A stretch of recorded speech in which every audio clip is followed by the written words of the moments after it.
Welcome all to the 30th May 2022 Council meeting.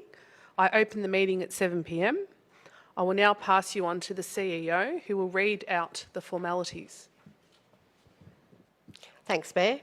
Welcome all. This is an ordinary meeting of Council. My name is Alison Beckwith and I'm the Chief Executive Officer here at Banyule. Tonight's meeting is being held in person in accordance with the provision of Council's government rules and the Local Government Act 2020. The meeting is also being live streamed via Council's website and Facebook page. The live stream is not interactive. Any comments or private messages directed to us while the stream is live will not be presented to Council or have any bearing on the conduct of this meeting. Council's request to speak methods continue to allow participation in tonight's meeting without having to attend meetings in person. Please note that any public questions submitted to tonight's Council meeting will be printed in the minutes. Council does not accept questions as part of the request to speak process. No statement may be derogatory, defamatory or directed to an individual councillor, member of staff, ratepayer or member of the public. A 2-minute time limit does apply for all requests to speak items. The timer will be used and a warning will sound at the 1.5 minute mark, and officers will sum up in the last 30 seconds if required for those statements being read out on a resident's behalf. I'll introduce you to those in attendance tonight. I will start to my left, Councillor, so my right, but your left, Mayor Councillor Elizabeth Neely, Councillor Peter Castaldo, Councillor Alida McKern, Councillor Peter Dimorellis. We have Natasha Swan, Director of City Development. So to my left, I have Gina Burden, Manager Corporate Governance and Communications. I have Councillor Fiona Mitsonikos. I have Councillor Tom Malikan, Councillor Alison Champion, who's our Deputy Mayor, our Director of Corporate Services, Mark Giglio, and our Manager Delivery and Assets, Greg Gale, who's attending on behalf of Darren Bennett tonight. Kath Brackett, our Director of Community Wellbeing, is an apology tonight. I also have here tonight helping support the team, our governance and IT teams, and of course our JETS team who is coordinating our live stream. We thank you for your participation in tonight's meeting. Thanks, Mayor. Thank you, Alison. Our meeting is being held on the land of the Wurundjeri Woiwurrung people, and on behalf of Banyule City Council, I acknowledge them as the traditional custodians. I would also pay my respects to the Wurundjeri Woiwurrung elders, past, present and emerging, and any other Aboriginal or Torres Strait elders joining us today. Council is committed to and values diversity within our community. I will now read Banyule's diversity statement that demonstrates our commitment. Our community is made up of diverse cultures, beliefs, abilities, bodies, sexualities, ages and genders. We are committed to access, equity, participation and rights for everyone, principles which empower, foster harmony and increase the well-being of an inclusive community. First item, apologies for this evening. We have 2 apologies, Councillor Rick Garotti and Councillor Mark Di Pasquale. Confirmation of the minutes for the ordinary meeting held on the 9th of May 2022. Can I please have a councillor move and second? Moved Councillor Malikan, seconded Councillor Mitsonikos. I now put the motion. All those in favour? The motion is carried. As required at any other meeting of Council, councillors must declare a conflict of interest at the start of the meeting and leave the meeting when the item is presented to Council. Councillors will be required to leave the meeting and return when the item has been resolved. At any point throughout the meeting, if any other councillor recognises that they have a general or material interest, they can flag it at that point and follow the same procedure. Are there any disclosures of interest tonight, councillors? There are no disclosures.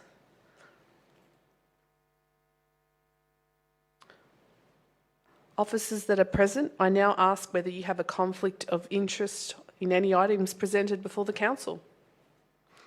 No. Thank you. All right, moving on. Petitions 2.1, James Street, relocation of soccer club. There are 2 speakers on this item. Wendy Palliser will address council in person. So if Wendy's here, yes, please approach the lectern and you will have 2 minutes to speak to this item. Okay, good evening, CEO, Mayor and councillors. I'm Wendy Palliser and thank you for the opportunity to present the concerns and impacts residents have experienced since the newly formed soccer club chose James Reserve as their ground in February this year, adopting the name of Heidelberg Eagles. The master plan for James Reserve, touted as an upgrade for community activities, has been seen as reducing community activities and upgrading it to a sports ground on a less than ideal size ground and does not compare to their soccer competitors' ground. A question is, can sports clubs with innate characters mix with quite residential area with community activities on this small reserve? The residents to date have been subjected to clogged streets, being parking, fights, bad language and loud noise, all in earshot and sight of residents. This is heard on Tuesday, Thursday, 6 till 9, game day Saturday, Sunday. They started this year in mid-February and go through till September. On game day, they can be heard from streets away.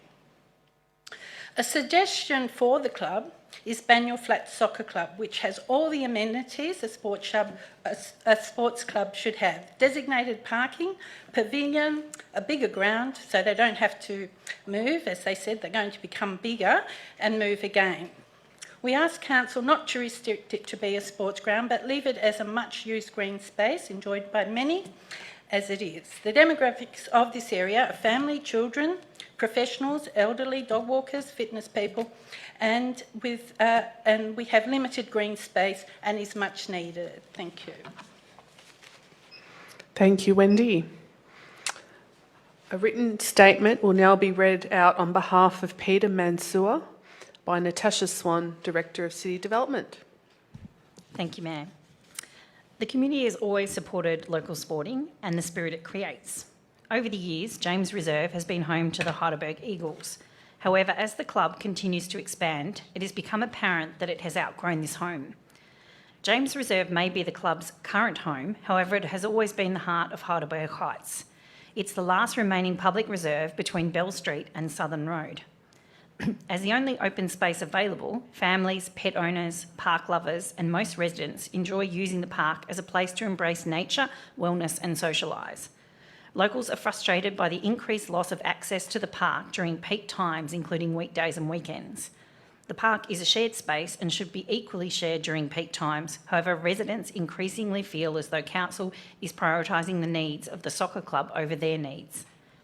Recent signage states, quote, "At times this sports field is exclusively allocated to local schools and sporting clubs." Residents would like more transparency from council and the club on what these times are because they have risen exponentially. The Heidelberg Eagles Facebook page was, quote, "delighted with council making the lights a priority for them," whilst there have been no other improvements for residents to enjoy. The club also decided to install coaches boxes on the 15th of January 2022, which were not included in the official 2020 master plan.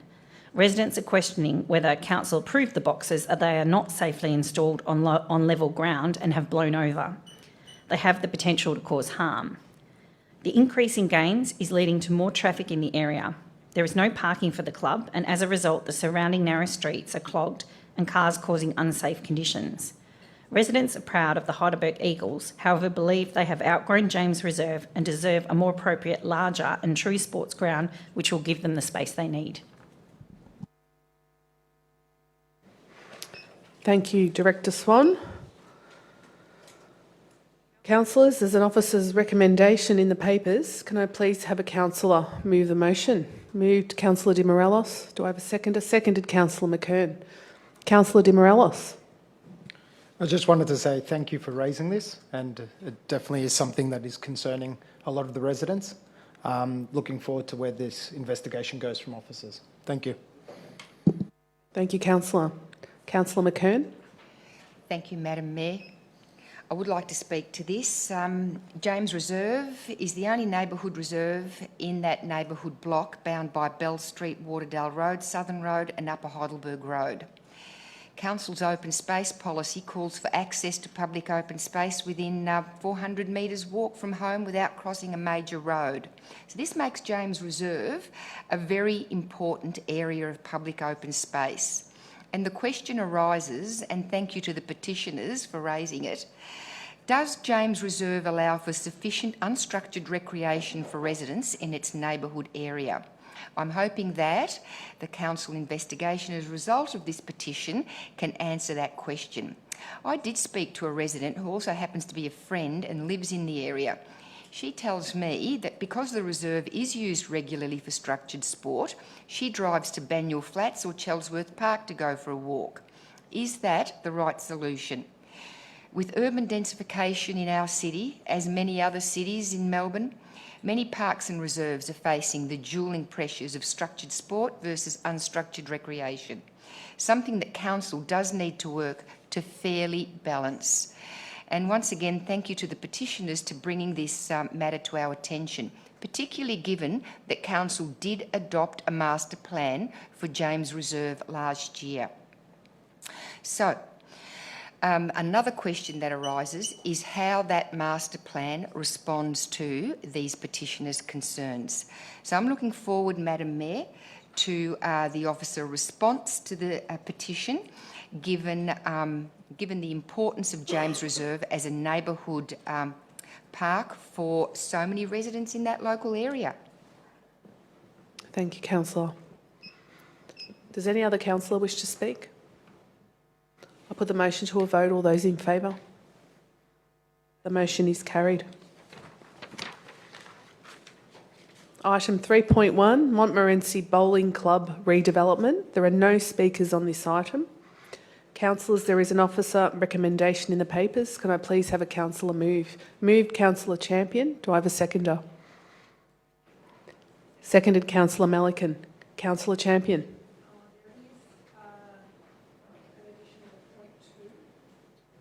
There's an Okay, additional so point we'll two move- that I do need to read out. Yes. So move the add with the addition. Yep. Correct. Okay, so 1 and 2 as is. Point number 3, that council advocates to the current state member for Eltham and any prospective candidates for funding support for this project via an election commitment for the upcoming state election. So moved. Thank you, Councillor. Seconded again, Councillor Melican. Councillor Champion, do you wish to speak? I will speak very, very briefly. This project is going on and on and on. It's nearly there. We're nearly there. This has actually been a project that started before my time on council as part of the Petrie Park Master Plan and has gone through a few changes. And we now are at a point where all groups within Petrie Park are happy with this possibility, this project, and the Montmorency Bowling Club is very looking forward to their new space, their new building, as we all are too. So we're nearly there. Thank you for your patience and your input and your commitment. We really appreciate it, and this will be over soon. Thank you, Councillor. Does the seconder wish to speak?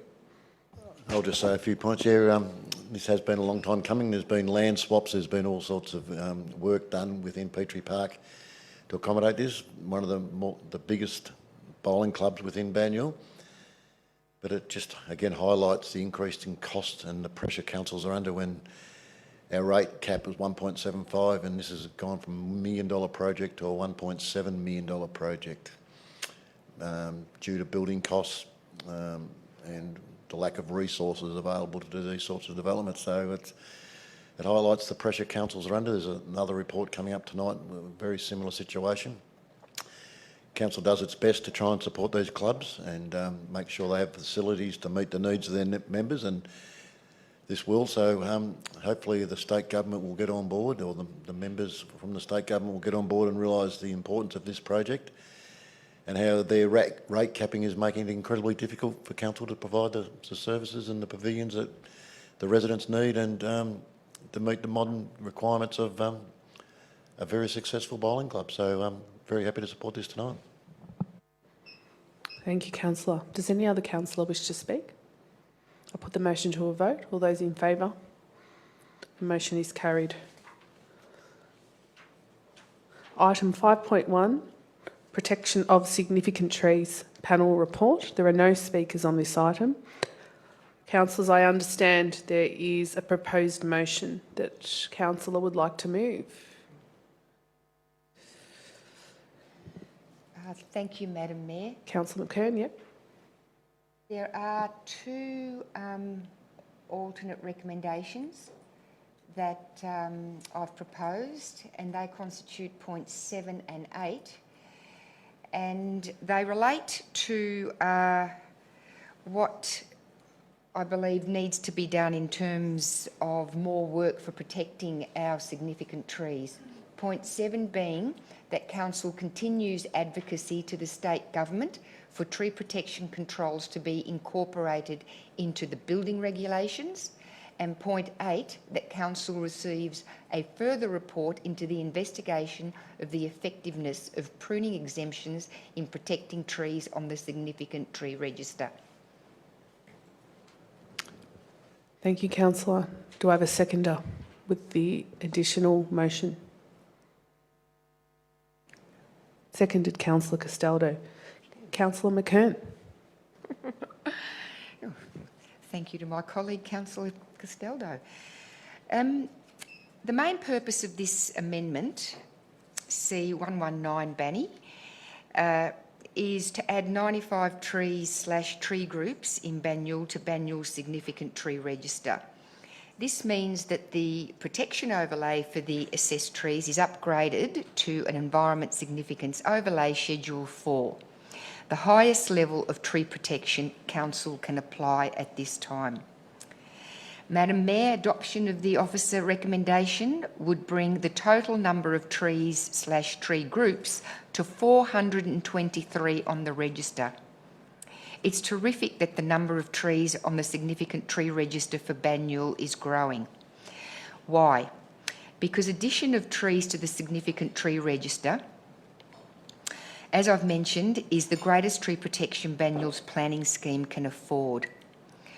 And what makes it different to our other tree vegetation controls is that we're protecting the tree's root system, where construction of buildings or carrying out of works is not permitted within 5 metres of the drip line of the protected tree. That makes a significant difference for tree protection. Banyule has about 220,000 trees in its streets, parks and reserves. However, we have a lot more trees in private properties. It's these trees that are most susceptible to destruction, lopping and removal. And it's these trees that we want to target for registration on the significant tree register. Madam Mayor, I think it's important that residents know that if they wish to nominate a tree for inclusion, there is an online form on Council's website, and perhaps the link could be posted on the Council Facebook page. So whilst we're looking to adopt these 95 additional trees, the register continues to grow, and we need residents to put up as many trees as they think should be protected, a lot more than they're being protected now, particularly on our private property. And that's why I've added these 2 additional points, so that we can actually look for greater controls, not just through the planning scheme, but through the building regulations. And hopefully one day that will come good. But it's only through advocacy that we can make that happen. And that's all I have to say. Thanks, Madam Mayor. Thank you, councillor. Does the seconder wish to speak? Does any other councillor wish to speak? Councillor Malikan. Yeah, very happy to receive this and put further protection over these trees. significant tree register was an idea that came out of the Ringle Conservation Society about 30 years ago, and they've recently had their 50th anniversary, which we'll talk about later, but it was an idea suggested by that group, and it's been very successful. And there was a recent article in The Age where they talked about Melbourne's loss of tree canopy and how the value of land is increasing and people are chopping down trees to increase the size of their houses, to do new developments, to put in pools and do all sorts of things. And if you look between 2014 and 2018, council lost 0.5% of our tree coverage in Banyule. And given that we've got the second highest tree coverage in Melbourne, that is a significant loss, and it's something we need to reverse. And but it's one thing to have a good tree canopy, but it's another thing to protect the ones that are the most significant and have grown the longest. And it's fine to plant new trees, but it's even better to preserve the older trees because they're the ones that really add to the character, support the wildlife, and really add beauty to our city. So very happy to receive this tonight. The issue is that trees on public land are protected much better than trees on private land, and often these controls don't extend as far as they should when there's a building permit issued and council's not involved in that process. So happy to receive this tonight, but it's an enormous amount of work still needs to be done to make sure that we do protect the trees we have and plant some trees for future generations. So happy to support this tonight. Thank you, councillor. Does any other councillor wish to speak? I'll add before you wrap up. No, it's just a quick one that a lot of residents, when we ask, what's one of the best things about Banyule and why have you moved to Banyule if they're recently moved into the area, is the trees, the environment, the open space, and protecting that is not done lightly. It takes a lot of work and a lot of planning, which makes this item very important. Councillor McKern, to sum up. Thank you, Madam Mayor. Essentially, I just want to acknowledge Councillor Melican's contribution there. He's provided a terrific historical context to this paper tonight. This has been, the significant tree register and work towards it has been a project that's been a long-term one in Banyule, and his words around that I think are important. We still have a lot of work to do, and we do need the public's help with this to nominate trees. It's an enormous job, particularly in relation to identifying suitable trees on private property. Council could never do this alone with its own resources. It has set up the framework, an excellent framework for nominating trees, Madam Mayor, and we'd like to see a lot more residents jump on board with nominating trees and understanding the criteria for what makes a significant tree in our municipality, all of which is clearly spelt out online. So thank you, Councillor Melican, for a great context for tonight's motion. I put the motion to a vote. All those in favour? The motion is carried. Item 5.2, Banksia Street, Oriel Road, Belfield, Redevelopment Precinct. There is one speaker on this item. A pre-recorded video message will be played on behalf of Billy Rabakis from Urbis.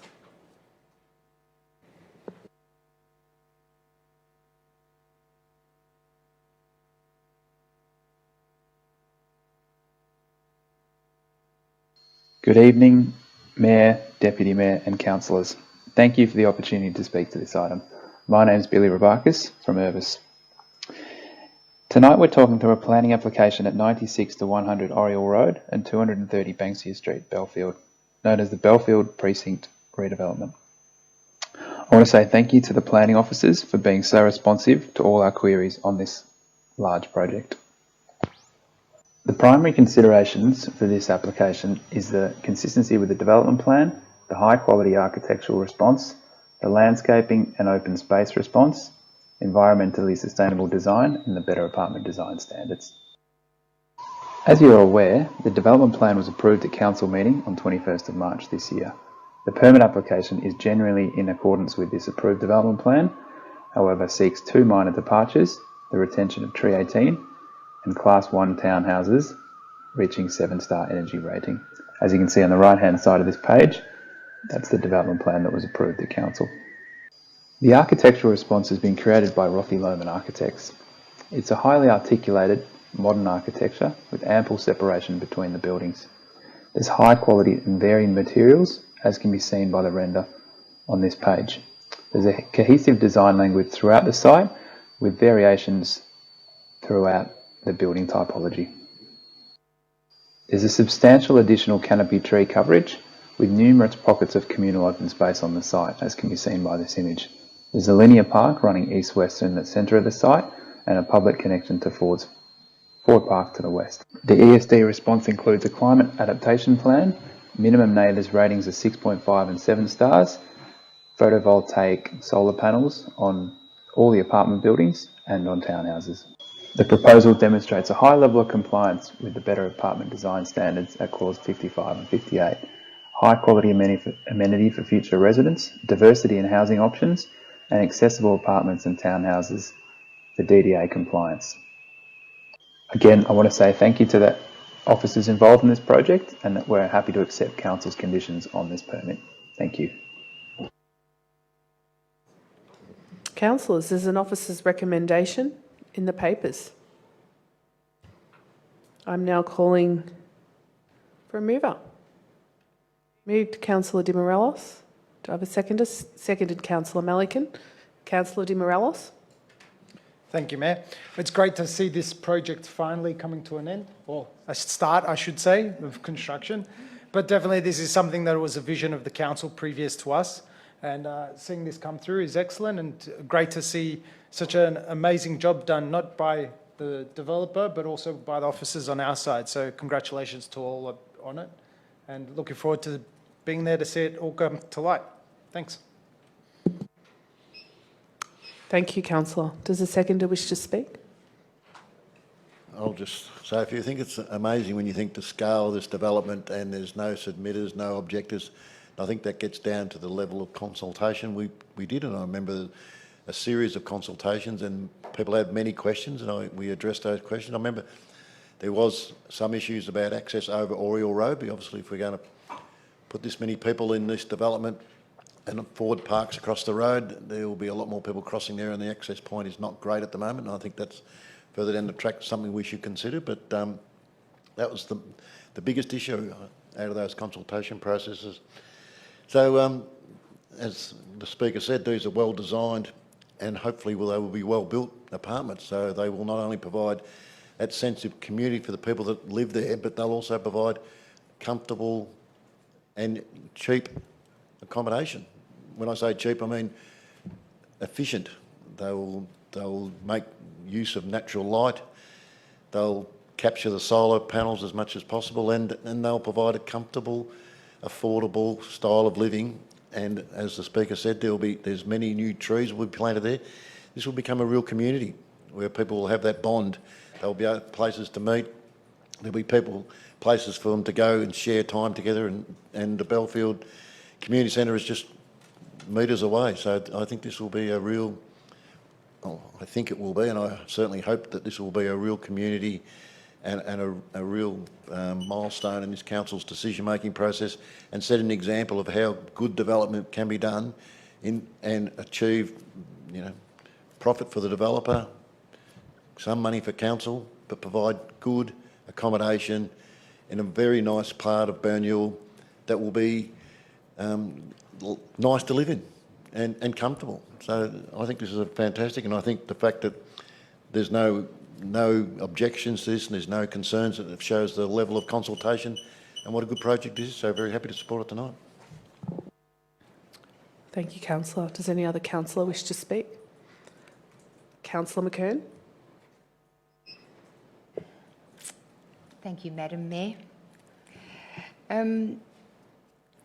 Yes, this was a vision of the previous council, and a considerable amount of consultation was conducted with the community. I was part of the community at the time and did put in my 2 bobs worth. The Speaker tonight did present a very convincing argument for good design. However, I do have a few reservations, a few buts, and in part they were raised earlier by the petitioners around James Reserve. 340 additional dwellings in the area. I guess one of my reservations is how will commensurate open space be considered for all these additional residents? I certainly see a lot of pressure being put on Ford Park, and Ford Park is terrific, particularly for structured recreation with the 2 football grounds. I just hope we don't end up with a whole lot of conflict between those people who would want a lot more of that space for unstructured or passive recreation. I probably would have preferred to see a 3-storey maximum height development for this site rather than the 5 with additional bits on top. But that's merely a wish list, Madam Mayor. And for the most part, the design does appear resolved. And I hope that we do achieve the highest standard ESD for all of the development, not just parts of it. Thank you. Thank you, Councillor. Councillor Castaldo. Just to touch on one other small component, this is a big development, an important development, the biggest one likely to go into Banyule on Greenfields land, I think it's known as. And one very important aspect to the environmental sustainable design is that it is an all-electric development, perhaps one of the largest new developments that are all-electric. It was through considerable consultation with council, Oz, council staff, community, and the applicant through a long contractual process. We were able to ensure that this project goes forward in a way that will enable this entire development to be carbon neutral in the future. So it's one of the most significant ESD impacts I think that our council has made in recent times, and with so many hundred dwellings, it's going to be much easier for them to get to where we need everyone to get to without having to retrofit homes, which will be a nightmare for many others. So thank you. Thank you, Councillor. Does any other councillor wish to speak? No, good example of some good quality design. Put the motion to a vote. All those in favour? The motion is carried. Item 5.3, Aqueduct Road St Helena packaged liquor licence. There are 4 speakers on this item. Laura Thomas from Urbis will address council in person. So Laura, please approach the lectern. You have 2 minutes to speak. Thanks so much. Good evening, Mayor and councillors. My name is Laura Thomas. I'm a town planner and I'm working with Coles on their liquor store rollout. This rollout includes a number of different brands, and the proposal before you at St Helena Marketplace is for a Vintage Cellars. This represents one of their smaller store formats, but their premium offer. We support the officer recommendation on the basis that the proposal responds positively to the matters that a planning assessment can consider. And this includes that St Helena Marketplace is an activity centre. It's a location where a range of uses are expected. The site is within a commercial 1 zone and it's appropriately separated from sensitive land uses. The site is not located in a cluster of licensed premises, and that has a specific meaning in the planning scheme. The centre already includes a liquor store, so it's not a new use, and it's not appropriate in any case for planning to regulate the number of licensed premises. Vintage Cellars policies appropriately mitigate potential antisocial behaviour, and CCTV and other measures will be used. And unlike other licensed premises, such as bars and restaurants, given the liquor is sold for consumption elsewhere, the proposal is unlikely to result in off-site amenity impacts in the subject location. Trading hours were reduced from 11 p.m. to 10 p.m. Monday to Saturday as a result of the objections received, and that was presented as part of our submissions at the consultation meeting. We did hear the views of the objectors at that meeting. However, VCAT have made it really clear that the decisions on packaged liquor outlets must be based on the impacts of that specific location. It cannot be a broad concern about alcohol or whether the use is needed or not. And in conclusion, we ask that the motion as put be carried. Thank you, Laura. Written statements will be read out on behalf of Catherine Malitsis, Chris Shipsides and Mary Roston by Mark Gillio, Director of Corporate Services, Greg Gale, Manager of Delivery and Assets, and Mark Gillio once again. Thank you, Mayor. I speak on behalf of Catherine Malitsis. As a local resident of Banyule living in the Beale ward, I'm writing firmly against 5.3 on the agenda. St Helena is a small, isolated area with minimal public transport, with access to rideshare being restricted.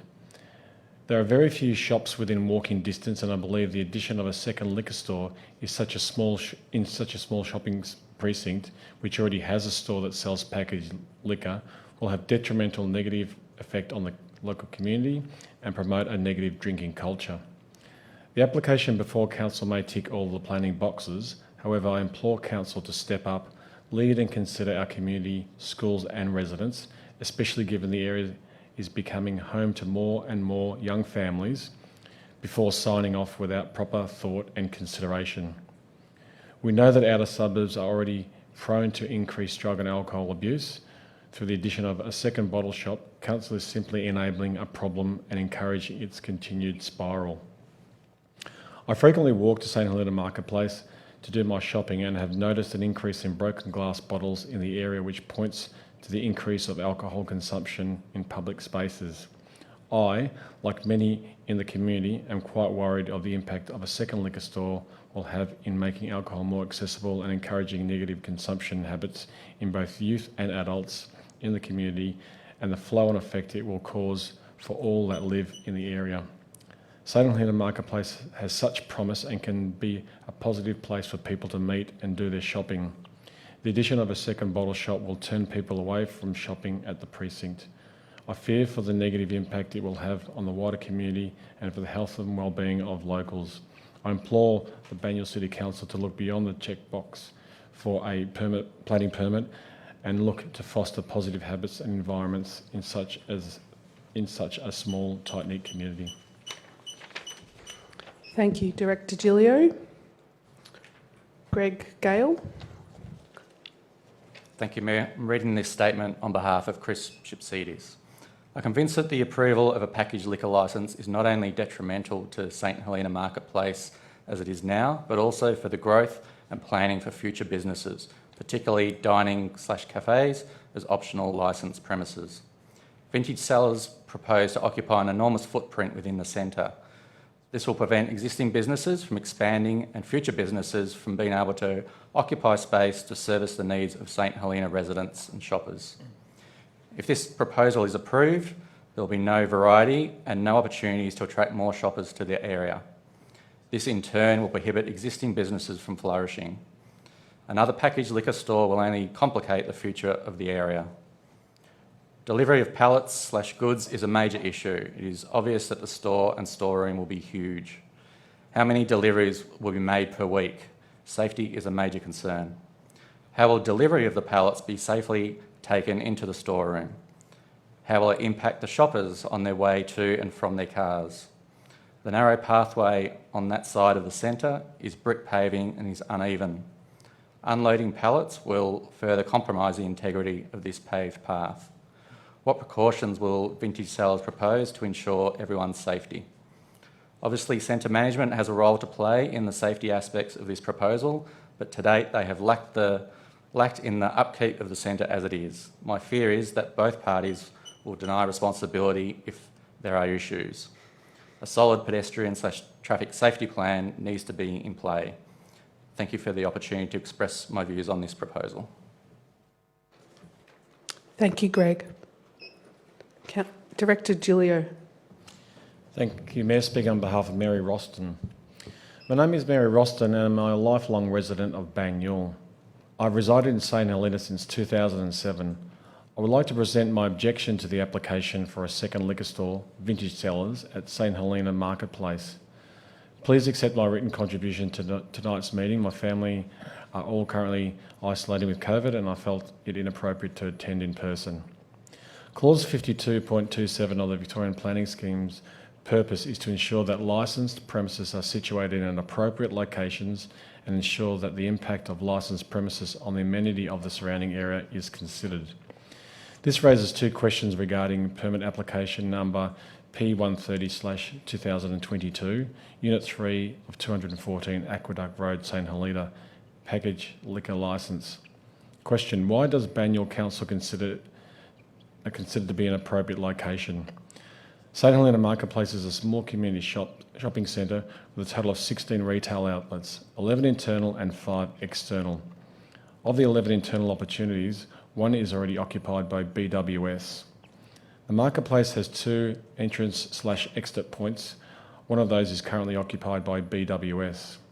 The proposed Vintage Cellars is to occupy the space on the opposite end of BWS and at the only other entrance/exit to the centre.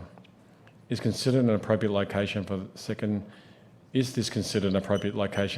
liquor store, given that patrons will have no option but to walk by a liquor store, either Vintage Cellars or BWS? This is giving away the choice for patrons who wish to avoid such stores and exposure. They wish to avoid exposing their children, family members, friends, or themselves to alcohol advertising and sale.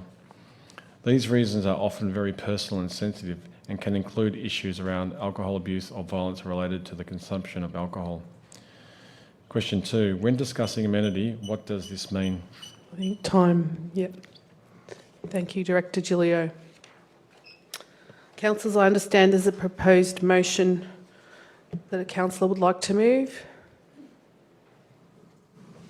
Councillor Champion. Thanks, Mayor. There's an alternate recommendation in the papers this evening. It is that Council, having complied with Section 52, 58, 60, 61 and 62 of the Planning and Environment Act 1987, resolve to issue a refusal to grant a planning permit in respect of application number P130/2022 for the use of land for the sale of liquor packaged licence at 214 Aqueduct Road, St Helena, on the following ground. The proposed sale of packaged liquor would have an adverse impact on the amenity of the area, contrary to the provisions of Clause 52.27, licensed premises of the Banyule Planning Scheme. So moved. Thank you, Councillor. I'm happy to second that. Councillor Champion, would you like to speak? I won't, but thank you for asking, Mayor. Okay, thank you. Councillor? Seconder wish to speak? Yes, I would. So, the proposed sale of packaged liquor would have an adverse impact on the amenity of the area. So St Helena Marketplace, as mentioned, is a small commercial centre in close proximity to schools and in the heart of a residential area. The nearest shopping complex is Greensborough Plaza, which is around 5 kilometres away. The application is at the site consisting of 16 commercial tenancies, and immediately surrounding is the Montessori School, Christmas Tree Farm, residential properties, and a narrow reserve. And it's a walking track which is continually littered with glass bottles, alcoholic cans, which can presumably consumed in the neighbourhood, according to residents. We've got a drinking culture in Melbourne that's no secret. It is responsible usually and irresponsible in part. Only a week ago, more than 50 people were ejected from the MCG for alcohol consumption and aggression from a Dreamtime game. And the police are they'll be talking to the MCG about the licence in a limited alcohol availability at the stadium. So that's an interesting thing that I read. There was another incident 4 days ago with a mother drink driving and her daughter with her car dragging it down the street. And why am I bringing this up? Because we're looking at harm reduction policies, particularly for outer suburban areas where communities are more vulnerable from the effects of things like gambling and alcohol abuse. And this is an outer suburban area that I'm referring to.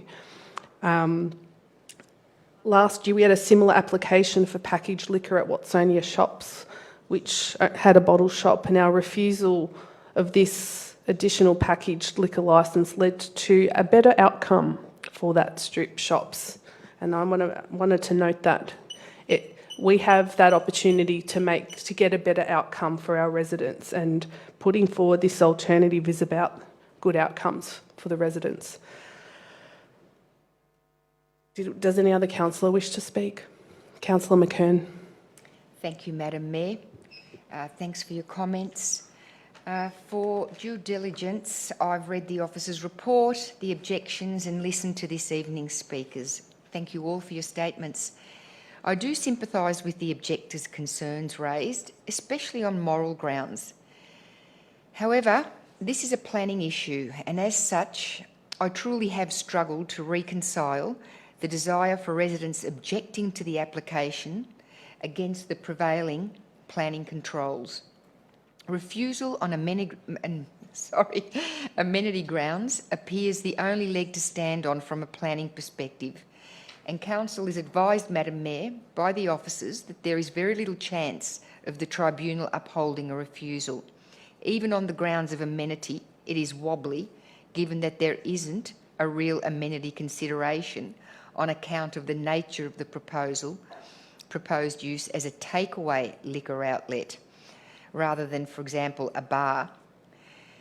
So, Madam Mayor, through you, could the Director of City Development explain the planning controls that apply, and also speak to a comment made by the Speaker for Coles, which, if I repeat correctly, it's not appropriate for Council to regulate the number of liquor licences, and thirdly, some of the possible consequences of an applicant appeal at tribunal. Thank you, Madam Mayor. Thank you. Director Swan. Thank you, through you, Mayor. I guess first turning to the planning controls, a planning permit is required for a packaged liquor licence, and part of the considerations is around the amenity impact that such a licence would have on the area. These are general provisions and decision guidelines that apply whether it's for a packaged liquor or an on-site premises such as a bar or those sorts of uses. In this instance, as the alcohol sold for consumption off-site, there are very, I guess, small grounds or basis for an amenity impact other than any other sort of conventional shop within the centre. So certainly things such as frequency of delivery, people coming and going by car, going to the shop would be similar impacts whether it was for the sale of packaged liquor or not. There are also provisions for cumulative impacts to be considered, but the threshold isn't met. So there's only one packaged liquor store in the centre. Those cumulative impacts commence at about 3 packaged liquor stores. Then you start to look at, have you actually got saturation in a centre?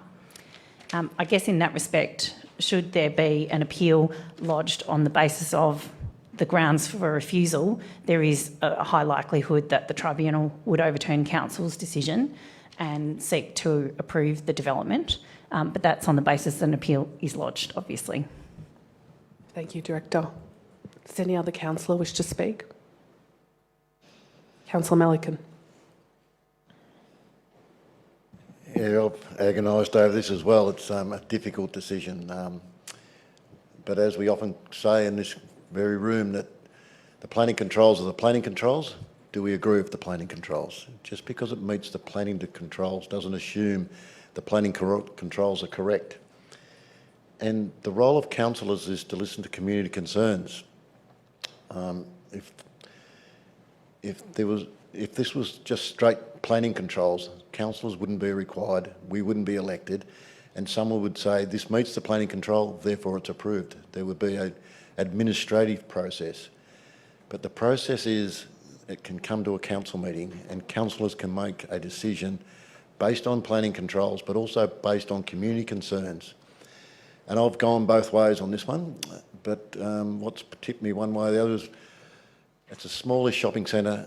Having another bottle shop in there, will that add to community well-being in this area? Will it add to community connectionness? Will it make the shopping centre a better place to be? and I came to the conclusion that having another bottle shop there wouldn't really add that much to the shopping centre, would not add to the atmosphere in the shopping centre. It would not give people a place to meet and enjoy each other's company.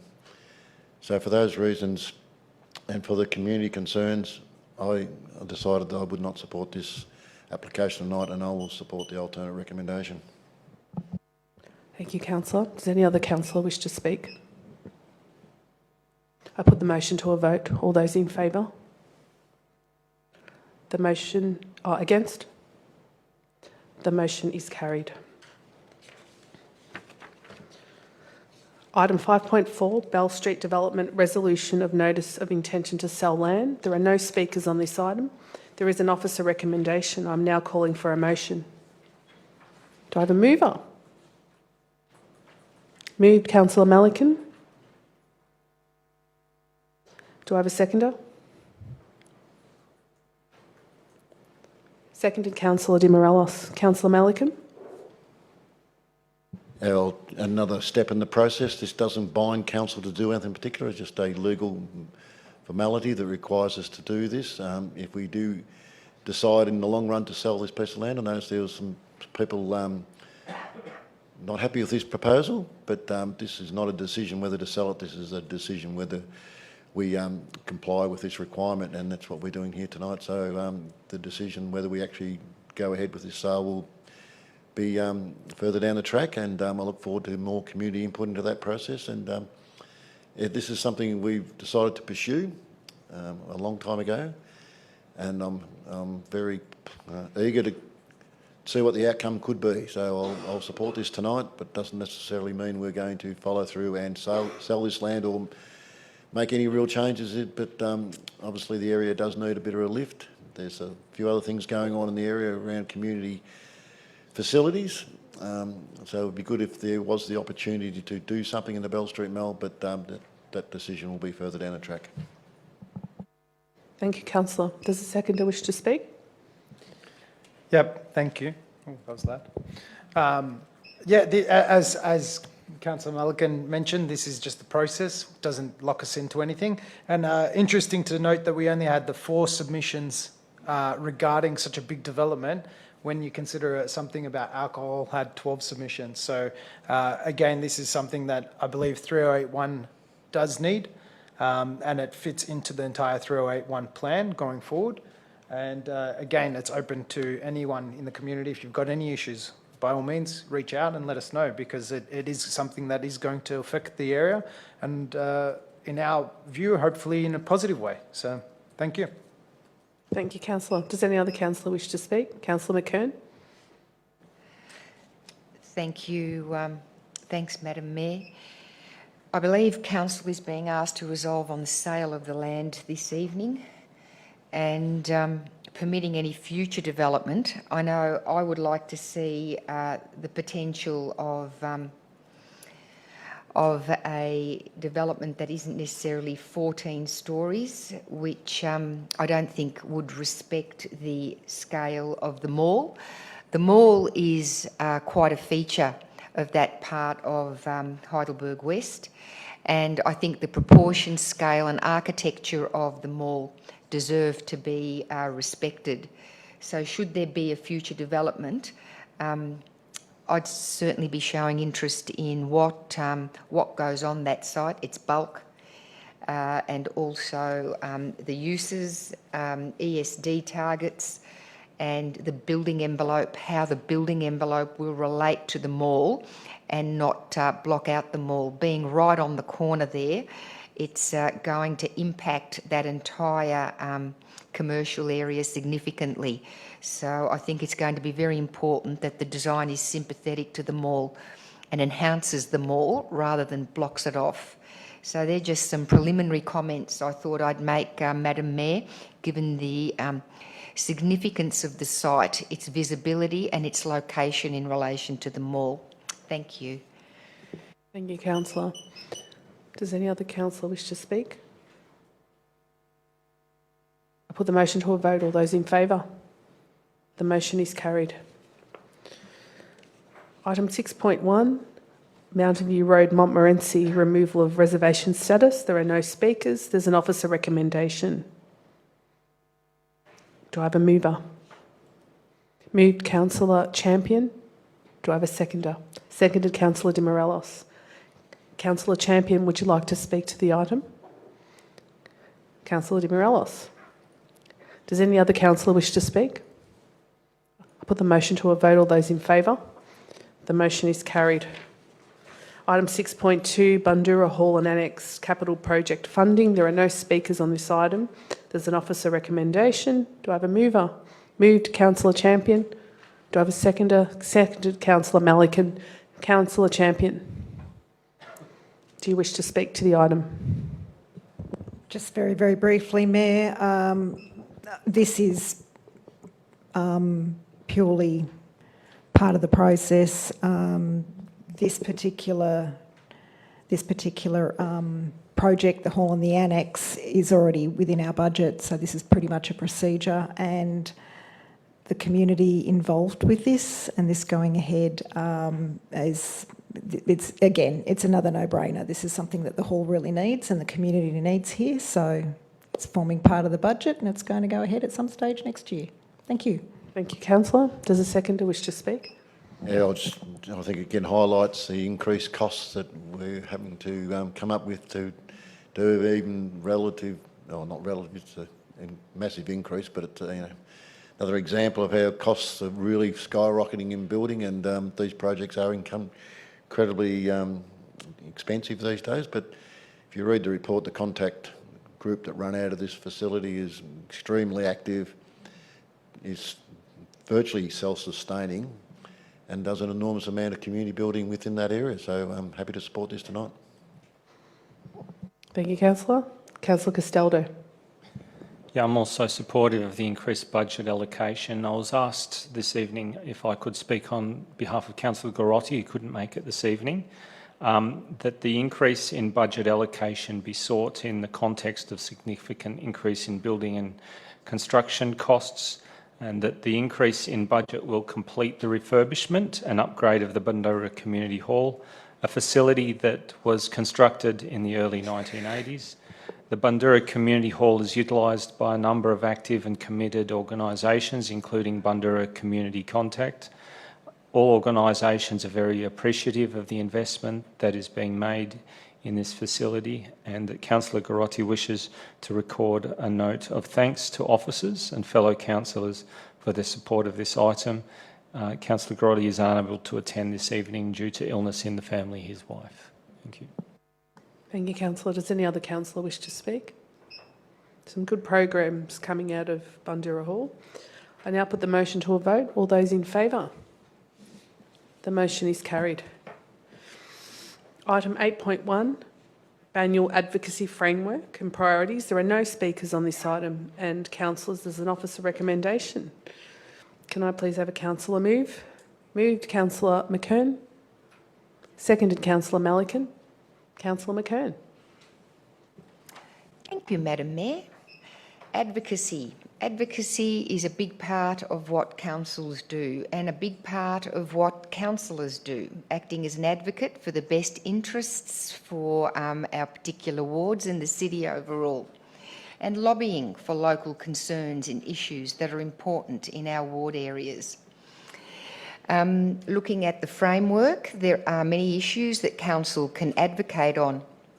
The framework, which includes the advocacy principles, helps us to determine what level of support council provides. So, Madam Mayor, I think this is an excellent framework, and it's good to actually have the rules in place for how we advocate, because, as I mentioned, it's a really important part of what we do. So, with respect to councillors, whilst the Local Government Act doesn't specify an advocacy role for us, like it does with community engagement, the advocacy framework identifies that the role of councils is to provide the voice of the community to council, advocate externally, particularly at the political level, local member and ministerial relations, input into council's advocacy priorities, champion council's advocacy priorities, engage with community through ward-based discussion, and guide the community to access resources to support their advocacy. This is really important information, Madam Mayor, for our residents to know, because they approach us regularly with respect to advocating for them, and it's important for them to know what it is we can and can't do as councillors and officers. So, to support councillors in advocating, advocacy fact sheets will be developed on all priorities, which can be shared with government officers or members of parliament at meetings. Additionally, updates on priorities will be provided for inclusion in News from Your Neighbourhood and ward rounds in the banner to keep residents updated. An advocacy toolkit is already available on Council's website to support the community with their advocacy. I'd also like to thank the officer who has prepared this. I think it was Michelle Pirtle. It's a great report and good to see more on advocacy appearing in council reports. Thank you, Madam Mayor. Thank you, Councillor. Does the seconder wish to speak? I'll just say a few words here. The four main priorities leading into the state election, the North East Link, and this council's advocacy around the North East Link has achieved some real improvements to the North East Link. The extension of the tunnel was a huge benefit to Banyule, particularly the residents around Lower Plenty Road and Greensborough Road, but going even further would be even better. But I think we've lost that fight, but it's good that we continue to advocate, because the North East Link is going to have a profound impact on Banyule, and our big concern is it's going to divide Watsonia in half, and it will. Not just during the construction period, but once it's completed. But then the Greensborough bus interchange, we discussed that at the last meeting, how you can build a bus interchange at the other side of the road and 100 metres away from the station is just, when it doesn't even agree with the state government's own policies. It's just ridiculous that, you know, this is obviously the cheapest option and a very bad use of council-owned land, which they'll just take off us and make us a single level bus interchange and one level of free parking on top, which is an appalling use of a very valuable piece of land in the middle of our activity centre. But then we could talk about the Watsonia station. The ramps on the Watsonia station would have been built 40 years ago. They're not compliant with DDA standards. How a major station, that amount of car parking around it, it's not accessible if you're in a wheelchair. That's just an appalling situation that needs to be fixed. And the Ivanhoe Aquatic Centre, they're our four priorities. That, you know, we need to get that off gas. We need to make it more efficient. It uses an enormous amount of gas to heat it, and if you look at what's happening to gas prices, but also what's happening to our environment by continuing burning of gas, we need to get it out of that system. But I also noticed Ivanhoe Station's on there as well, which was built about 100 years ago, and it's still got the same set of stairs going over it. And you hear stories about people going past Ivanhoe Station, getting off at Heidelberg, and going across and catching the train back to Ivanhoe, so they get off the train on the right side of the station because they simply can't get over that bridge. And it's an appalling situation, so it's good that we're advocating this. And I'll wind up now, but you got me started, so sorry about that. Thank you, Councillor. Does any other councillor wish to speak? I might add some comments. You know, council's always churning away, trying to deliver services to the community. Next to that, or alongside that, this framework is crucial in the preparation of advocacy plans. Council needs extra funding to do big things, and identifying these opportunities is part of this framework. Just to mention, the northern section of North East Link is a huge thing for our municipality, huge cost as well. Connectivity that it's needed, environmental concerns of the area is needed, and a top priority. And, you know, not to mention the accessibility at Watsonia Station. So having all of these, this framework is essential, that we get this infrastructure. And the infrastructure not only has to be there, but it has to be practical and innovative. And 26 advocacy priorities in the report, they really do cover a wide range of areas with evidence. So evidence-based to ensure that they are viable. I think I'll stop there. Councillors summed that up well. I'll put the motion to a vote. All those in favour? The motion is carried.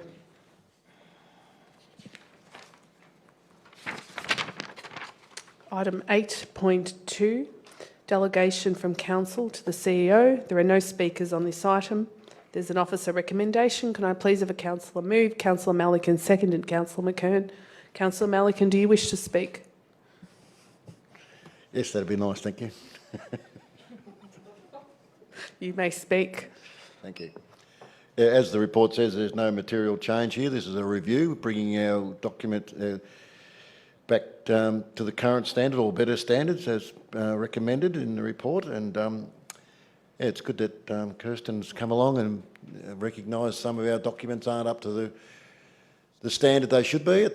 And we've done that review, and under advice from the legal companies, that we've upgraded these to reflect current legislation, but also to make them meet modern requirements. But this is our CEO, and I'd just like to say that very, very proud of our CEO. She's performed extremely well. I know this is not a review of the CEO's performance, but I thought I'd take the opportunity to say that how lucky this council is to have such a wonderful human being as our CEO.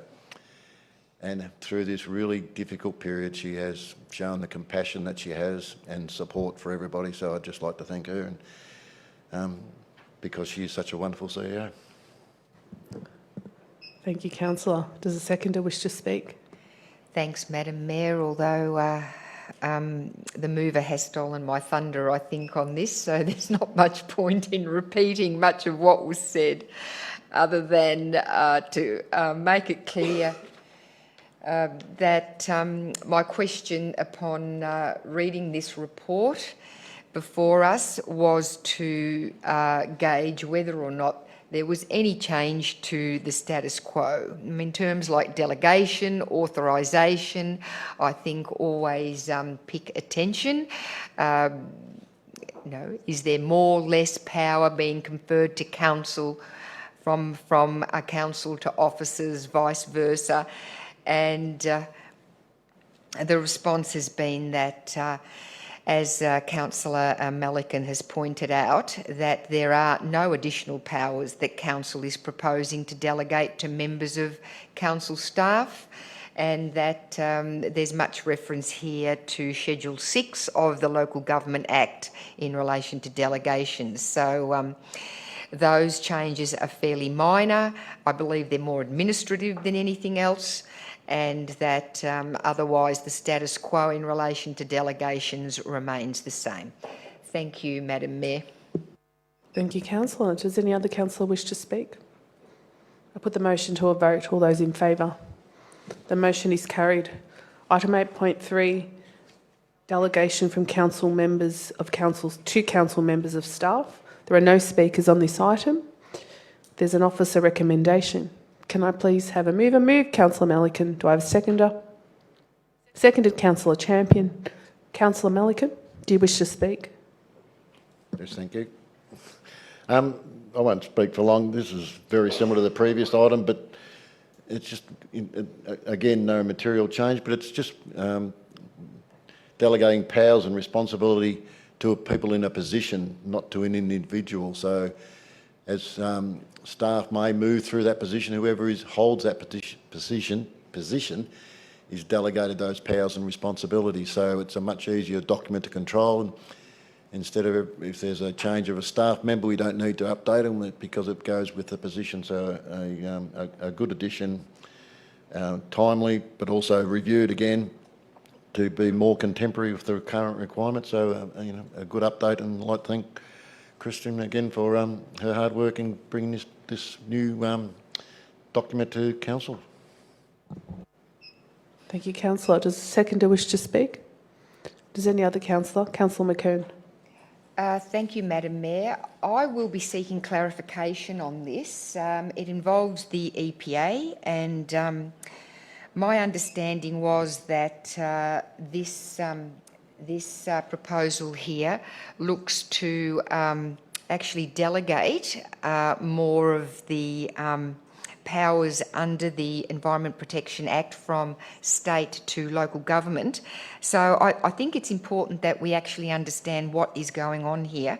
And through you, Mayor, could the appropriate director comment on that? Are there more powers actually being devolved to local government through the Environment Protection Act?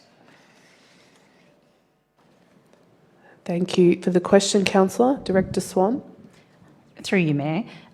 It's not additional powers. The Environment Protection Act's been amended fairly substantially, and as part of those amendments, we need to redelegate and reauthorise our officers into the range of new powers that exist within that, but they remain ostensibly the same as the enforcement powers they had under previous iterations. Thank you, Director. Thank you. Thank you for that, Director. And that's all for me. Thank you, Madam Mayor. Thank you, Councillor. Does any other councillor wish to speak? Put the motion to a vote. All those in favour? The motion is carried.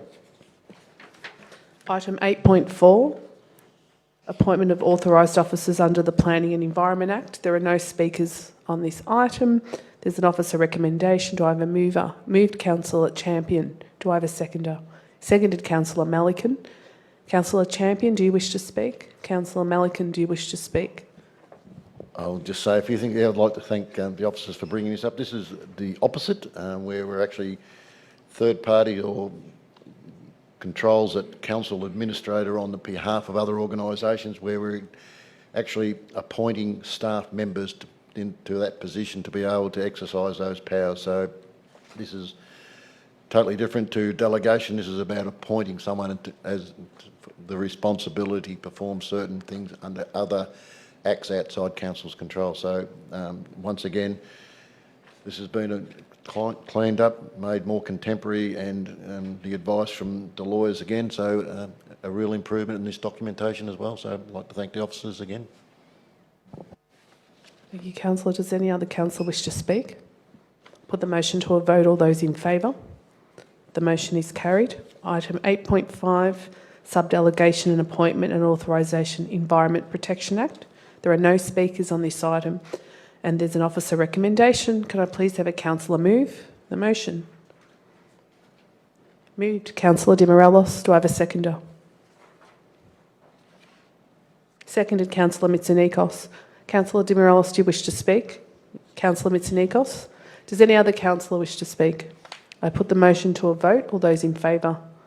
The motion is carried. Item 8.6, award of contract carpentry services on council facilities and assets. There are no speakers. There's an officer recommendation. Can I have a mover, please? Moved, Councillor Champion. Seconded, Councillor Di Morelos. Does a mover wish to speak? Does a seconder wish to speak? Does any other councillor wish to speak? I'll put the motion to a vote. All those in favour? The motion is carried. Award of contract for painting services on facilities and assets. There are no speakers. I'm rolling through these quite fast as they're quite straightforward items. Do I have a mover? Moved, Councillor Champion. Seconded, Councillor Di Morelos. Does the mover wish to speak? Does the seconder wish to speak? Does any other councillor wish to speak? All those in favour? The motion is carried. Item 8.8, electrical services contract. There are no speakers. There's an officer recommendation. Can I have a councillor move, please? Moved, Councillor Champion. Seconded, Councillor Mitsonikos. Does the mover wish to speak? Does the seconder? Does any other councillor? I put the motion to a vote. All those in favour? The motion is carried. We're on the same thread here, just for the community. Okay, I'll keep going. Plumbing services on facilities and assets. There's an officer recommendation. Moved, Councillor Champion. Seconded, Councillor Malikan. Does the mover wish to speak? Does the seconder wish to speak? Yes? These are important contracts, and council does spend a significant amount of money within these contracts, and obviously by the number of submitters, they're quite keenly sought after contracts. But if you look at the weightings, obviously a huge amount of work's gone into this, and the people awarded these contract panels obviously have been identified as providing a very good service at a low cost. And I'd like to thank Andrew Last for his diligence in getting these contracts to council, because it clearly demonstrates that these contractors will provide very good value for money to council and will do a good job across all these different disciplines. So I'm happy to support this tonight, and I'd like to thank Andrew for his hard work in bringing this to council. Thank you, councillor, for your comments on these very straightforward items. Any other councillor wish to speak? Put the motion to a vote. All those in favour? The motion is carried. Item 8.10, Council Plan, Progress Report. There are no speakers. Do I have a mover? Moved, Councillor Champion. Do I have a seconder? Seconded, Councillor Mitsonikos. Councillor Champion. Does the seconder wish to speak? Does any other councillor wish to speak? I'll make a few comments. This is about keeping the community informed and about having an integrated approach to planning, delivering and reporting to the community. And so I welcome and enjoy reading these progress reports because we like hearing from our communities. I put the motion to a vote. All those in favour? The motion is carried. Item 8.11, consideration of community engagement feedback. There are no speakers. Can I have a councillor move, please? Move, Councillor Champion. Do I have a seconder? Seconded, Councillor Malikan. Does the mover wish to speak? I will speak, thank you, Mayor. Just very briefly, I would like to thank all our community for their input into these planning documents, the council plan, the proposed budget, the asset plan, the revised financial plan and the revised revenue and rating plan, varying anywhere between 2021, last year, and 2026. Again, we're all an integral part of this community, Banyule, and we really, really appreciate your feedback and your thoughts, your expertise and your knowledge and your skills to create a great Banyule to live in. So thank you very, very much for your input, everybody. Thanks, Mayor. Thank you, councillor. Does the seconder wish to speak? The budget process was extremely interesting, and it's amazing we get that number of, I think it was 67 requests, and the vast majority of those were for additional items to be included, and we were able to accommodate many of those as well. So that was a great outcome. But and they're from community groups that are seeking to improve their services or expand their services, and a lot of those are around people trying to recover from COVID and more support for community programs, and so that was fantastic. I think the budget was a very good process. But the other thing I'd like to comment on, the group that came up with the initial city plan, we basically got them back together again and discussed the issues we've been looking at over the last year or so, and it was quite gratifying to find out that once presented with the facts that they could understand council's decision-making processes and agreed with many of the difficult decisions we have made in the last year or so. So that was very, very rewarding and very satisfying to know that community members that are involved in the development of these plans agreed with many of the outcomes that this council has taken up and is now progressing with. So that was very good and well worth the effort, I thought.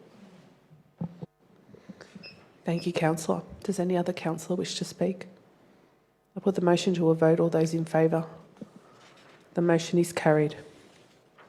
Item 8.12, record of councillor meetings. There are no speakers. Do I have a mover, councillors?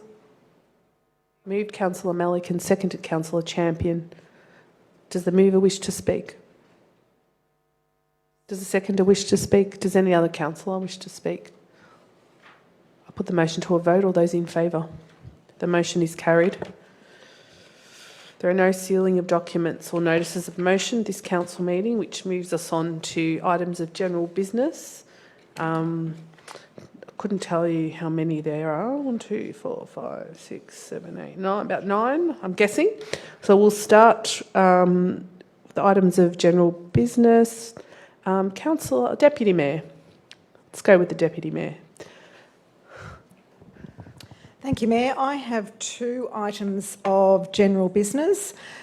Last Wednesday, the 25th of May, Councillors Mellican, Neely and I read to many children at the annual National Simultaneous Storytime event.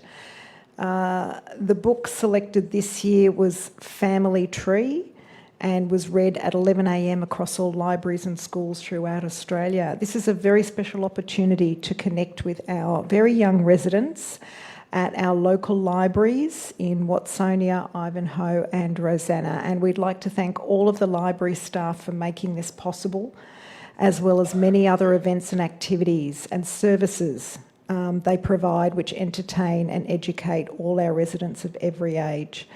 A special mention to the children I read to in the theatre at Ivanhoe Library and Community Hub for being so inquisitive, enthusiastic, interested and conversational during my reading of Family Tree. So it made for a very fun morning. Thanks, Mayor. Thank you, Councillor. Would you like to move to your second item? I can do that, thank you. So on Tuesday the 17th of May, we celebrated, as we do annually, Ida Hobbit, with some very talented and passionate Banyule residents presenting their artworks. So artworks were animation or words. Our special guests were Fleecy Malay and Emerson Zandigu, who represented their own works as well as those in their artistic networks, and it was a pleasure to experience their creations.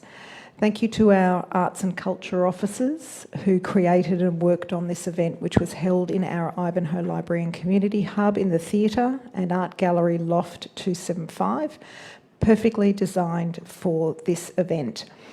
Ida Hobbit, if you're not sure, stands for International Day Against Homophobia, Biphobia, Transgender. And for me, it was especially a privilege to speak at this event and introduce my nephew, Emerson Zandigu, as I have watched him grow since he was 4 years old. And I've seen his skill as an animator and storyteller firsthand. I've watched it develop over the last 20 years into a successful small business. Now, he also shares his knowledge and encourages others' skills through his workshops as well. So they're my 2 events. Thanks, Mayor. Thank you. Very special. Thank you, Councillor. Councillor McKern. Thanks, Madam Mayor. I have 3 things to report on this evening. It certainly has been a busy time coming out of COVID, so many events, and great to see so many residents getting out and about, participating, and all us councillors too. So I'm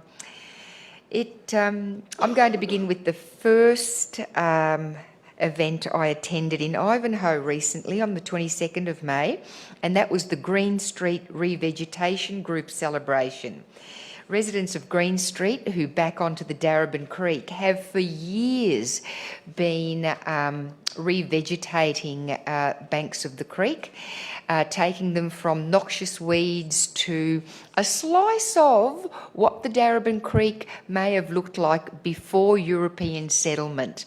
So tiered canopy trees, shrubs and ground cover that are indigenous to the area, which of course means originally occurring to the area, for the benefit of local fauna and local residents. But what was special about the 22nd of May was the planting of the group's 10,000th plant along their part of the creek. So congratulations to the Green Street Revegetation Group. They're still going strong, and I'm working with our wonderful parks crew to determine how we might acknowledge this terrific achievement in a more permanent fashion. To be announced. Watch this space. The other event I'd like to speak to is the Volunteers Dinner on the 18th of May, held at the Centre Ivanhoe. It was a really well-attended event, I think you'll agree, Madam Mayor, as would all the councillors who attended, and there was great representation from the councillor group. I won't mention them all, but most of us were there. And it was wonderful to essentially see a full house. So many volunteers from so many different areas of voluntary participation, sport, environment, social justice groups, just to name some. So well earned and a good evening had by all. Thank you to the many hundreds, if not thousands, of volunteers in our community. It is so special to be able to host an event like this to acknowledge the contribution you make to Banyule City. And just lastly, I'd like to speak briefly, Madam Mayor, to the Chelsworth Ward meeting we held last Tuesday night. It was advertised in the ward newsletter, and I do want to apologise to residents who didn't receive this newsletter in time to attend the ward meeting. Unfortunately, some of the newsletters were distributed after the event, and I have received phone calls and emails saying how disappointed you are. We are now looking at council to review how we distribute our news from the neighbourhood, so watch this space.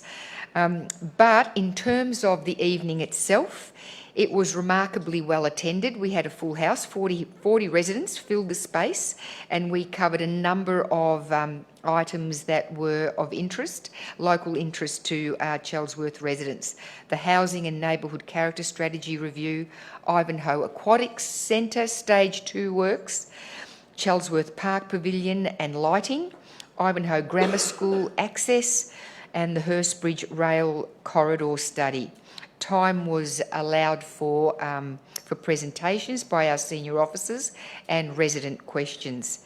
So I'd like to take this opportunity, Madam Mayor, to thank the CEO, Alison Beckwith, and our senior officers who gave up their time to present and take questions. And I'd like to thank our Chelsworth residents for their interest and passion for Ivanhoe.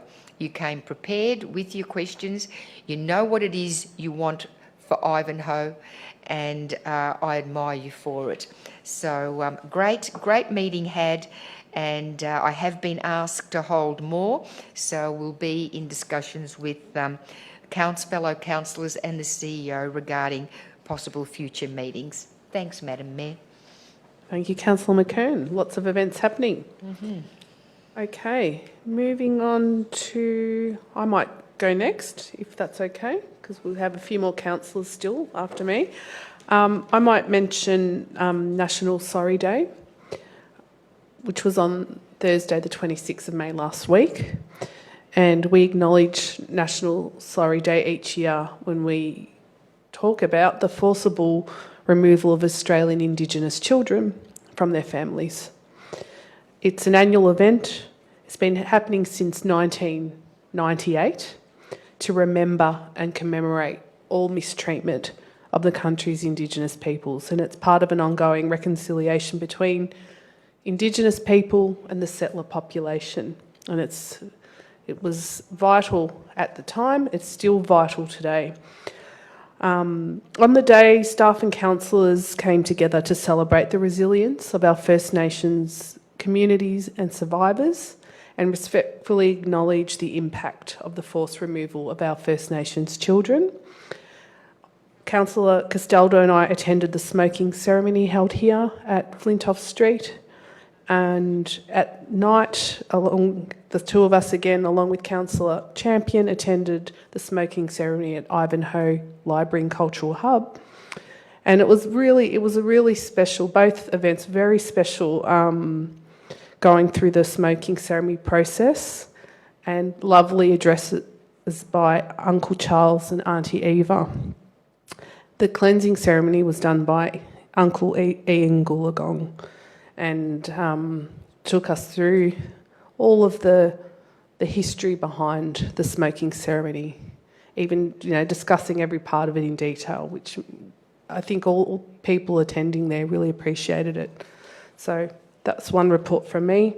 The other one I'll do very briefly is about FOGO, and as residents know, FOGO is coming, and you've got your bins and the caddies are coming out, and we have FOGO champions, and this was reported on at our last meeting, but we're reporting on this as much as possible so that it reaches every member of our community.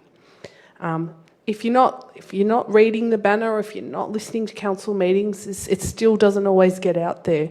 But the Food and Organics Waste Service is a real huge step forward in our sustainable journey. It's a very important step. For the quick statistics that we learn in the Champions event, in Banyule, close to 50% of the waste we send to landfill can be composted. Food waste makes up more than 40% of this. It's not things that we know offhand, so that's why we keep, marketing. I was going to say banging on about it, but it's really important. It's really important that we're composting or we're reducing our waste. We explored and discussed why we're introducing it, the benefits to the environment for introducing it. It's been needed for a long time, and we need to also show, importantly, how easy it is for people to do. And until people start to do it who don't already, lots of our residents do. It will become easier and easier as time goes on. So our champions are raring to go to speak to you. I'm hoping the message is filtered really, really nicely across the municipality and every little edge and crack is covered. Thank you. That's all from me. I will now move on to Councillor Castaldo. Thank you, Mayor. Following on from Sorry Day is a week of celebration, Reconciliation Week, 27th of May to the 3rd of June. It's an important week in the annual calendar in Banyule. National Reconciliation Week is a time for all Australians to learn about our shared histories, cultures and achievements, and to explore how each of us can contribute to achieving reconciliation in Australia. There have been numerous events held by many organisations in Banyule, and to demonstrate our community's commitment to reconciliation, I'd like to share or highlight a few that I've had the privilege to attend in the last week, and would recommend please do join in if you get the opportunity. On the 12th of May, we had Growing Connections, a yarning circle run by Karen Lovett, a proud Gunditjmara artist, held a yarning circle that focused on exploring our connection with the land. On the 26th, we had two Sorry Days events at our municipal centres, Greensborough and Ivanhoe. On the 27th of May, Heidelberg Junior Football Club had a night gala event and ran a special tribute to the Indigenous community and reconciliation, and had a special Indigenous designed jumpers made for both teams. Owen Butler, a committed local Indigenous leader, spoke on that evening, and Councillor Mitsonikos and I had the opportunity to attend. On the 28th of May, Uncle Trevor Gallagher, an Aboriginal man from Gunditjmara country, led us through Greswell Forest, highlighting important plants. On the 29th of May, Natasha Napanaga Bumblet, 26-year-old Yorta Yorta Wallapari Wurundjeri and Kunai woman and mother, ran a cultural excellence workshop that Councillor Malakon and I had the opportunity to attend. And on the 1st of June, we will be having a Reconciliation Week film screening and Q&A screening of the acclaimed Australian film High Ground. The event will be hosted by TV personality from Mangruk Footy Show, Leela Garawiwi artist, and that was put on by the Arts and Culture team at Banyule. So a very big, important week in our calendar. I'd also like to share the celebration of Warringal Conservation Society's 50th celebration. It was 1 year late because of COVID delays. An enormous 50 sign was prepared and made by committed members that was going to be walked down the Heidelberg Arty Farty Festival, but wasn't able to be used, and it was wonderful to see it come out on the day. On the 15th of May, the celebration was finally had, where the community attended with a number of councillors, Councillor McKern and myself, and Tom Melican, the Bushland Management Unit, and some of the very committed members I would like to mention, Chris Callahan and John Milkins, who I know have been working with them for so long.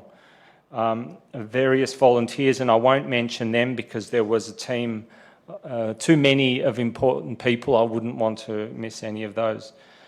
And over the last 50 years, they've been committed, and earlier this evening we heard one of their important contributions on the significant tree register in Banyule. They've worked hard across parklands and reserves across Banyule, and in particular Banyule Flats Reserve, Warringal and Heidelberg Parks, and various small high-value conservation areas. A planting set up by the Bush Crew of Indigenous tube stock at the Frog Bog, one of many wetlands refuges across Banyule Flats Reserve, helped mark the day with an unveiling of the Warringal Conservation Society's 50th year plaque set into basalt rock at last year's planting site adjacent to the trail embankment. Many kind words of support, fostering the wonderful relationship between Council and Warringal Conservation Society over that period, including stories, and many stories were shared over the morning tea. I'd just like to thank everyone that participated there, and on the day it was drawn to our attention some very large trees that were just behind the celebrations, must have been 25, 30 metres tall, that were planted by them, and just about every tree around that area had been put there by the committed members of the Warringal Conservation Society. So I'd just like to thank them for their significant work in the last 50 years. Thank you, Councillor. Just looking around the room. Any other items? Councillor Melican. Thank you. And before I read this, I was just reflecting on how our language has changed. But so forgive me if, when I refer to some of these groups, it might not be as appropriate as it once was. But I'd like to pass on Council's condolences to the family of the late Barbara Temby. Barbara Temby was a Heidelberg City Councillor from 1978 to 1987. While on council, she started the Frail and Confused Elderlies, and advertising for the program included Barbara's home, phone number, which was not unusual for Barbara. Barbara devoted much of her energies to making life a bit better for residents of her beloved Ivanhoe, which included frequently throwing her house open to the public. Barbara continued to volunteer in these programs well into her 80s. In addition to her time on council, for more than 40 years, Barbara sat on over 30 boards, including the Austin Hospital, and was also involved in countless groups, including her local church and Girl Guides. She was appointed to the position of voluntary bail justice, responsible for out-of-hours bail hearings, and was also a justice of the peace. With her father, who was also a serial contributor, Barbara helped start the Ryder Chesser Ivanhoe home to provide low-cost accommodation for people who had come to Melbourne for hospital treatments. And also Delville Court, an old aged care facility which is now part of Benatas, where Barbara spent the last few years of her life. And if you go past Benatas, her picture is still on the billboard out the front. Barbara was heavily involved in the Spastic Society and a sheltered workshop in Heidelberg.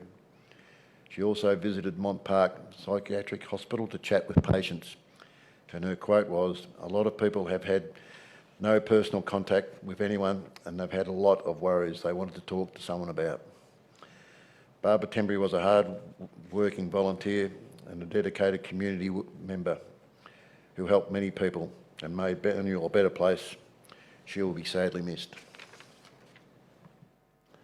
Thank you, Councillor. You have another report, I believe. I do. This is... And my silly computer has stopped doing. I'd also like to acknowledge Councillor's greatest supporter and dearest friend, Rosie Bray, OAM, who turned 90 recently. I first met Rosie Bray 25 years ago when I started to attend council meetings, and she was very friendly and helpful and explained to me how to be involved in council meetings. Rosie is the same age as the ABC, and like the ABC, I'm sure she enjoyed the federal election broadcast last weekend. She also shares a significant milestone with the Queen of England, and it's very appropriate that we recognise our Queen of Greensborough at this time. Her integrity, strength of character, engagement, willingness to express her views has always impressed me. Rosie has had some very difficult periods in her life, and her faith and resilience has allowed her to thrive and achieve an enormous amount. She will never forget her upbringing and the importance of faith, honesty and decency. Rosie has always been very active in many community groups and worked hard to build greater communities around common interests. It has been a privilege to see the hard work Rosie does to support people who live in her neighbourhood, and anyone who comes into Rosie's life is looked after and supported. People like Rosie are rare, and we are privileged to have her as part of our lives and part of our community. She is a true treasure. Thank you for all the great examples you have given us on how to live a fulfilled and meaningful life. If there ever was a title of Honorary Councillor, I'm sure Rosie Bray would be elected unopposed as Banyul's Honorary Councillor. Happy birthday, Rosie, OAM Honorary Councillor and Queen of Greensborough.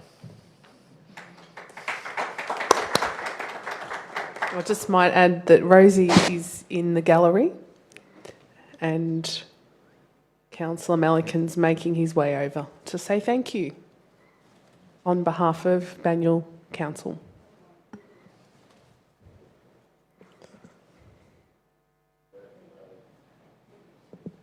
So we'll just, for the stream, we'll just wait patiently.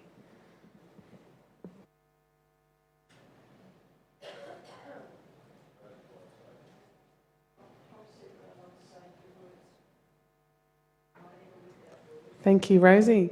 Can't hear you.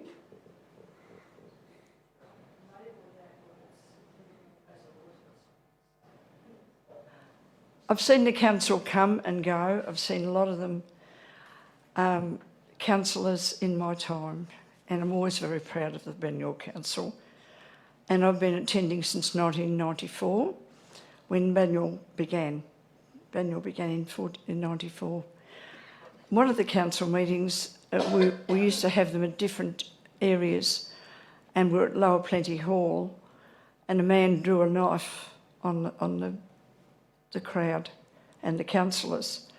And the man just happened to be the husband of one of the councillors. And in the chair was Dale Peters. He's a very, very good chairperson.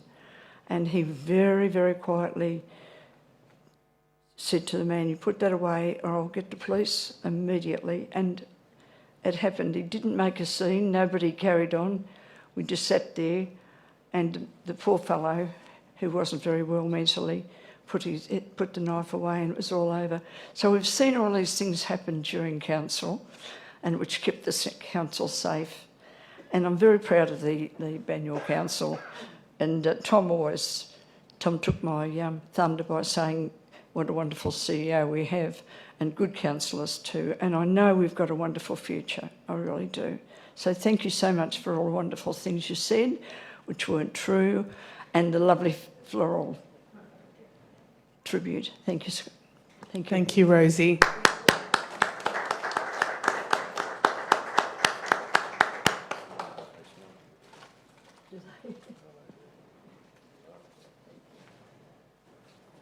Thank you for that feedback and that history. I didn't know about that. We'll move back to the agenda. Public questions. We have received one public question, and this will be included in the minutes of this meeting, which will be available on our website later in the week. In accordance with Section 66(2)(a) of the Local Government Act 2020, the meeting will now be closed to members of the public for consideration of 3 confidential reports. that need to be discussed in a confidential council meeting. 12.1, social enterprise partnership. 12.2, proposed change to Boots for All. 12.3, Waterdale Road, Pocket Park. The matters have been designated confidential pursuant to Section 3 of the Local Government Act, as the information relates council business information, being information that could prejudice council's position in commercial negotiations if prematurely released, and confidential information relating to private and commercial information, being information provided by a business, commercial or financial undertaking. It would be unreasonable to expose the business, the commercial or financial undertaking to disadvantage, including council. So can I please have a councillor move and second for the meeting to be closed to the public prior to considering the confidential items? Moved Councillor Mitsonikos, seconded Councillor Champion. All those in favour? The motion is carried. The next ordinary meeting of council will be held on Monday, the 27th of June, 2022, and I now close the meeting at 8:50 p.m. Thank you. Thank you for being here. To the gallery, thank you for watching.